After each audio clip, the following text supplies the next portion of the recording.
Hi hello समस्त को आसन देखिए मोर ये छोट मिनी ब्लॉगटी केमती निश्चय कमेंट करेंगे।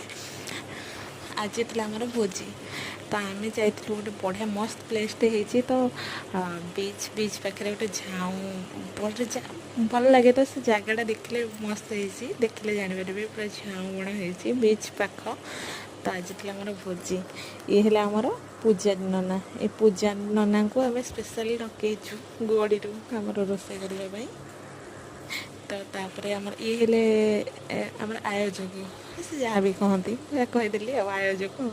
तो तापर आमर फास्ट आमको कौन से फिश छाणिक देले आम खाइलु।